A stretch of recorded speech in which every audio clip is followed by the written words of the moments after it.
Melanjutkan film Ong Bak 2 kemarin, awal cerita diperlihatkan Tien yang tengah dipasung oleh Raja Sena. Kemudian Raja Sena memerintahkan seluruh prajurit kerajaan untuk menghukum dan menyiksanya sampai mati.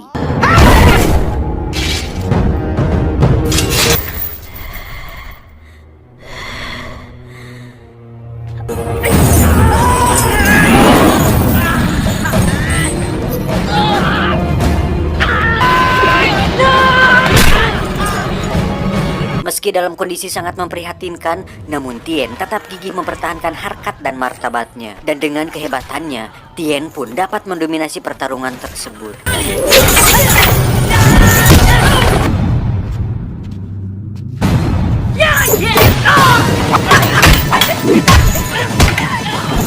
Namun karena prajurit kerajaan yang tidak ada habisnya, akhirnya Tien dengan segenap kekuatannya harus tumbang dengan tubuh yang penuh luka.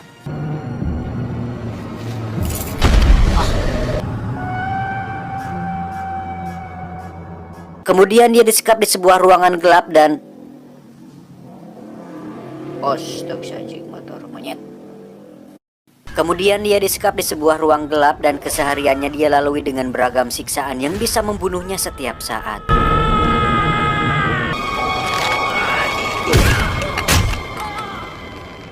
Lalu Shin berpindah kepada biksu yang merawat Tien sewaktu kecil, yang ternyata dia sedang beradu ilmu dengan seorang dukun yang mengalahkan dan membawa gajah Tien di episode pertama. Dan dengan kekuatan spiritualnya yang tinggi, dia dapat mengalahkan Ririwa yang telah dikirim dukun tersebut.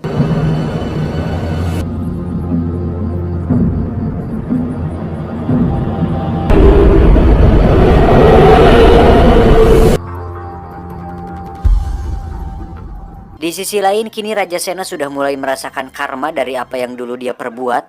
Ternyata demi mendapatkan tahta kerajaan, dia tega meracuni ayahnya sendiri. Mengetahui hal itu, ayahnya mengutuk Raja Sena supaya dia menderita sampai akhir hayatnya. Kemudian Raja Sena mulai diteror dan dihantui dengan kutukan ayahnya. Namun ternyata itu semua hanyalah mimpi.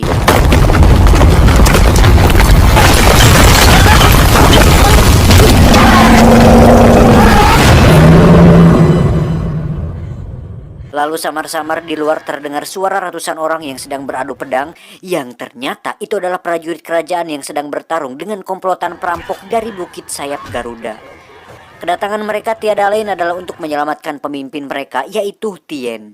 Akan tetapi mereka malah dibantai habis oleh dukun kerajaan yang sakti mandraguna itu. Takut. Ini apaan sih monyet?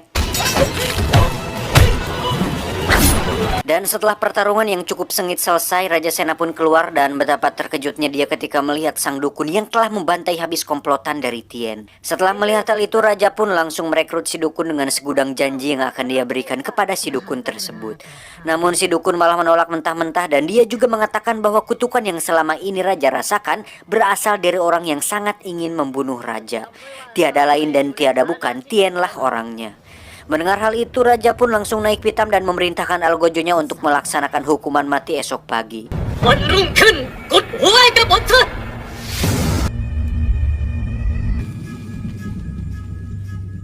Keesokan paginya pelaksanaan hukuman mati pun tiba. Ketika instruksi dari Raja telah dikumandangkan, Algojo pun langsung mengayunkan pedangnya ke leher Tien. Namun beruntung belum juga mata pedang itu menyentuh batang leher Tien, utusan Raja Ayodhya datang untuk menjemput Tien dan membawanya ke istana sang raja.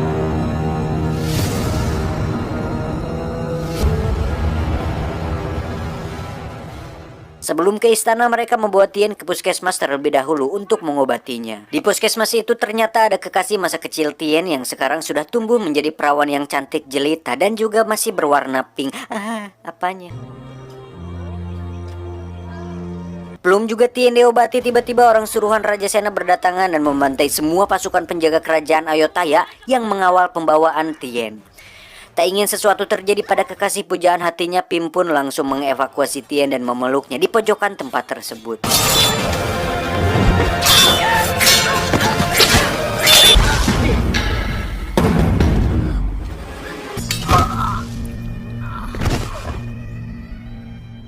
Kemudian biksu dan masyarakat di sana melakukan sebuah ritual khusus yang ditujukan untuk kesembuhan Tien. Mereka membalut seluruh tubuh Tien dengan perban hingga menyerupai mumi. Dan mereka juga mengumpulkan semua barang berharga milik mereka untuk dijadikan sebuah patung Buddha sebagai persembahan kepada Tuhan untuk menebus nyawa Tien.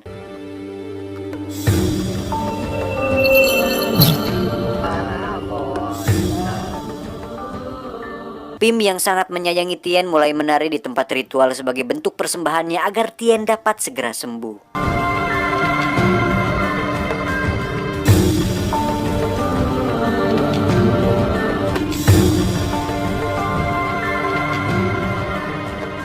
Dengan gigih dia selalu menari meski sudah mencapai batas kemampuannya. Hingga akhirnya waktu yang semua orang tunggu-tunggu pun datang. Yang mana Tien dapat kembali membuka matanya dan membuat semua orang menjadi bahagia. Meski Tien sudah bisa membuka kedua matanya, tapi hampir setengah dari badannya mengeras seperti batu. Sehingga Tien sangat kesusahan untuk menggerakkan tubuhnya. Jangankan berjalan, berdiri pun sungguh sangat susah dia lakukan. Apalagi yang itunya berdiri. Kemudian Pim dengan segenap kemampuannya mencoba membantu Tien untuk bisa pulih secepatnya. Namun Tien yang merasa malu kepada dirinya sendiri malah mengusir Pim dan malah membuatnya bersedih hati.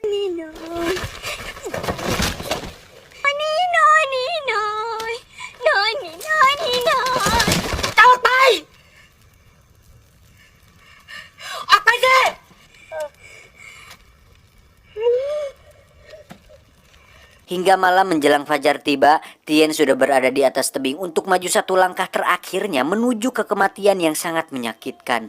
Untungnya sebelum Tien melakukan keputusan yang sangat gegabah tersebut, Tien didatangi orang gila yang bijaksana dan seorang biksu yang tidak henti-hentinya menyelamatkan hidup Tien. Dan berkat mereka dia bisa terus berada di dunia ini untuk membalaskan kematian ayahnya yang dibunuh oleh antek-antek Raja Sena.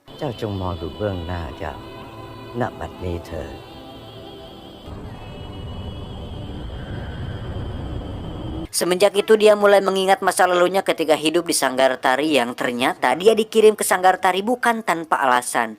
Yang ternyata di sanalah dia diajarkan tentang kehidupan dunia yang sesungguhnya. Kemudian Tien yang sudah kembali ke jati dirinya yang dulu mulai melakukan yoga untuk mengembalikan struktur tulang dalam tubuhnya agar menjadi seperti sedia kala. Karena pada waktu itu belum ada tukang urut yang ahli dalam menyembuhkan berbagai masalah tulang seperti misalah dan sebagainya. Membuat Tien harus berjuang sendiri dalam proses penyembuhan dirinya. Dan setelah perjuangan yang sangat panjang, akhirnya Tien berhasil menguasai kembali tubuhnya. Nggak perlu sebelai. Ini nggak perlu selebay itu kali bangsat.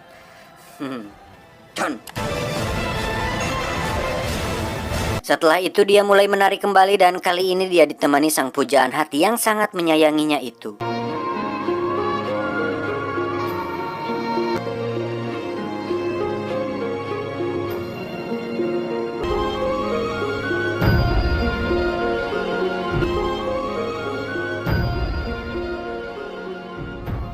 Beberapa hari kemudian Tien dengan segala ambisinya mulai melatih kekuatan ilmu bagian dalam tubuhnya.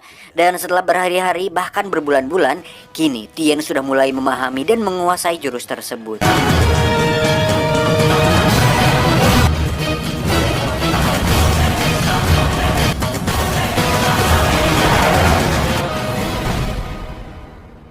Di sisi lain Raja Sena yang sudah mulai jengkel dengan mimpi buruk yang terus dialaminya memutuskan untuk membunuh sang dukun kerajaan. Namun karena dukun yang terlalu santri mandraguna, Raja Sena pun tentunya tidak dapat mengalahkan dukun tersebut. Dan akhirnya Raja Sena harus tewas seketika karena tebasan tangan si dukun hingga membuat kepalanya terpisah dari tubuhnya.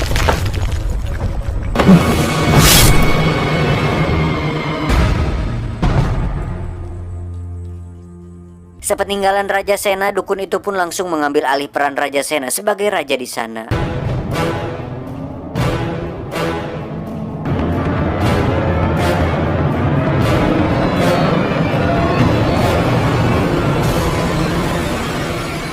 Sementara itu Tien yang sedang fokus dengan ilmu jiwanya terus melatih tubuhnya. Sehingga suatu hari dia dikagetkan dengan kedatangan puluhan prajurit kerajaan yang siap membunuhnya. Namun dengan santainya Tien dapat mengalahkan para prajurit itu sendirian. Ingat, sendirian loh ya.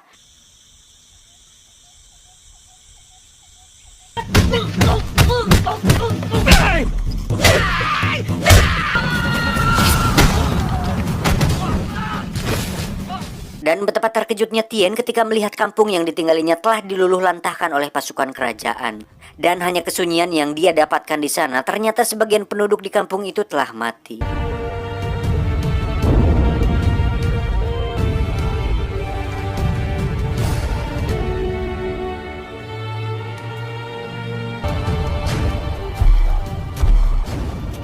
Masih dalam masa berkabung, dia makin dibuat jengkel ketika beberapa prajurit yang tersisa datang menyerangnya.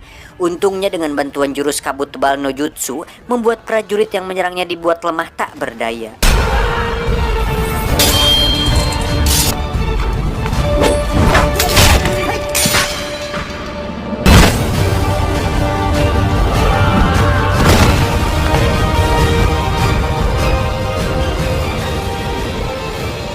Setelah mengkremasi mayat-mayat orang kampung tersebut, dia langsung mencukur habis seluruh brewok beserta kumis yang dia miliki. Dan dia memutuskan untuk pergi menemui sang raja Jolim itu dan menghentikannya.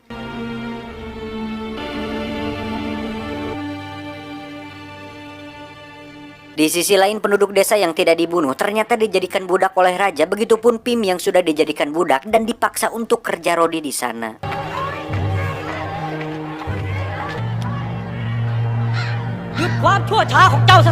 Dan beberapa saat kemudian, Tien yang penuh amarah namun tetap kalem pun langsung mendatangi kerajaan. Raja yang seorang dari klan Uchiha ternyata sudah mengetahui akan kedatangan Tien. Kemudian dia langsung mengeluarkan jurus Mugen Tushukabatanya, susah anjing dibacanya, dan menutup semua cahaya matahari dengan gelapnya malam.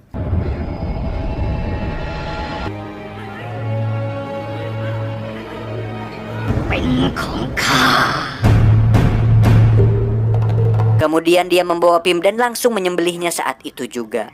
Melihat kekasihnya mati membuat seluruh amarah dalam dirinya meledak dan dia langsung menyerang seluruh prajurit kerajaan itu dengan membabi buta.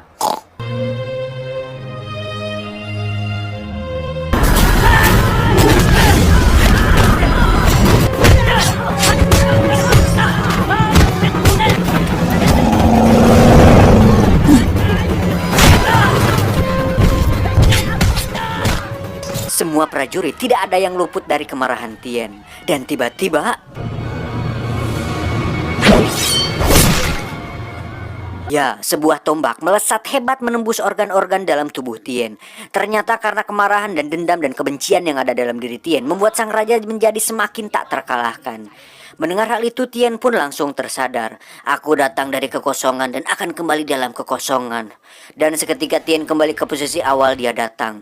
Di sini ada dua hal yang menarik, antara Tien memang dapat mengembalikan waktu sesuai apa yang dia inginkan, atau Tien dapat memprediksi sesuatu yang akan terjadi di masa depan. Entahlah, hanya mas-mas fotokopian yang tahu.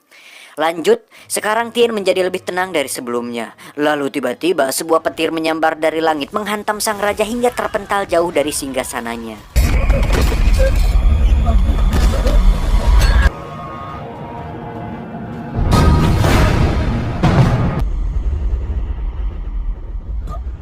Langit yang tadinya gelap mendapatkan sinarnya kembali ketika matahari terbebas dari sesuatu yang jahat yang menutupinya. Seketika itu juga kekuatan yang jahat yang ada dalam diri sang raja mulai menghilang.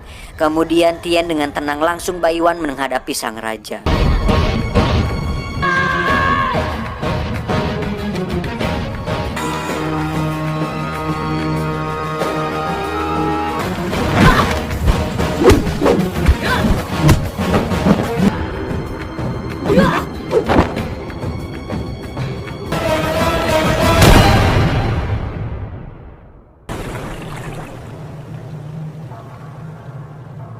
Dan dengan susah payah raja itu pun menghadapi Tien yang puluhan kali lebih kuat daripada dirinya, hingga akhirnya raja itu pun mati di tangan Tien.